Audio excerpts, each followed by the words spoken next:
Oh man, I wasn't gonna do this 190 kilo rep, the last one you saw. But I did it because a lot of you guys have said that I'm not pushing hard enough for my top sets. A lot of you guys have said that whether I'm lifting 60%, 70% or 100% of my 1 rep max, it all looks the same. There's no struggle in the lifting, there's no doubt, it's always looking too clean. So I was gonna actually leave it at 185, and I thought, okay, all right, let's see how 190 moves. And you know, emotion is one thing, and then watching it back on the video is another thing. And it looked the same, but I was straining like crazy. I felt like my spine was gonna round over a little bit. I guess I'm just afraid of breaking form. I'm afraid of injuries. I'm afraid of just risking it, essentially. You know, my mindset has always been that, you know, okay, so I get 5 kilos extra on this lift, but does that outweigh the possibility, you know, the negative possibility of an injury? So I've always had that approach, you know, leave some in the tank and so you can, you know, fight another day. But anyway, I'll hit 190 there. And the whole time I was kind of like almost smirking, almost laughing, because, you know, all you guys have said, come on, man, like hit it a little harder. So anyway, 190 kilos today, and yeah, good day, I'd say. All right, so this is a kettlebell, as I'm sure all of you guys know about. But this is something I've just started using as of actually last 2 days, thanks to Hayden.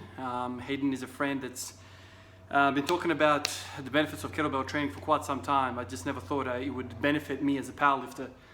And then I started thinking about, you know, ways I could, you know, get in a deadlift type, you know, movement without taxing my body too much, because I'm doing all this business, you know, heavy squatting every day. And so you were talking to Hayden the other day, and he said, you know, kettlebell swing basically mimics exactly, you know, the deadlift motion without loading the spine, without, you know, handling crazy weight. This is a 20 kilo kettlebell, and I'll just put up, you know, a video now for you guys to watch me doing it. I'm not an expert at it, far from it. This is like the second or third day of me doing this. But for those of you who've never tried this, I know, you know, if you're interested in increasing your deadlift, squat and all of that, it might sound funny handling a 20 kilo kettlebell, you know. It's not gonna have much benefit for you, but just try it out. Do 1 set of kettlebell swings and you tell me what gets you more of a glute pump than this. This is absolutely crazy.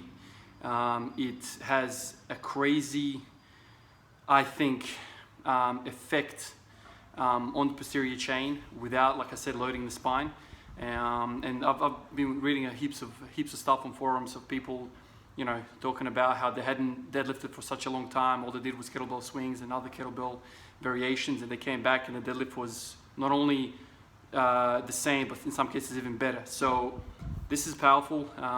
It's a powerful tool. I think we all should be using it, even though, you know, we're powerlifters and whatnot, we're interested in the strength game. This is crazy. I'm sure you guys know who Andy Bolton is. Andy Bolton is, I think that he's the first person ever to deadlift 1,000 pounds. You know, so his words have a lot of weight. You know, he should be respected for what he says, and he says that this is something that should be used for, you know, developing power through the posterior chain, power through the glutes, because, you know, what you're doing with the swing is you're trying to throw the kettlebell beyond the end of range of motion, right? So you're kind of accelerating this thing. Something that we don't do with the deadlift. The deadlift is kind of like a vertical thing, right? You know, you're trying to pull it up to the hip and then it stops. Whereas this thing, you're trying to throw it with your hips, obviously. You're not using your arms. Your arms are just hooks. But anyway, I used this. I did 3 sets of 20 with this 20 kilo kettlebell before I did the squats today. I'm going to do a whole bunch now, post maybe 5 sets. I'll see how I feel. But even one set, man, and my glutes are just cramping. Something that I don't usually feel. Even when I was doing the lunges and the step-ups, you'd get a pump, but you wouldn't get such a severe contraction through the glutes. Anyway, I'm rambling now, but this thing is crazy. Give it a try. I know it sounds funny. I'd laugh, you know, if I saw this as well, but I think there's something to this. Check it out. Thanks, guys.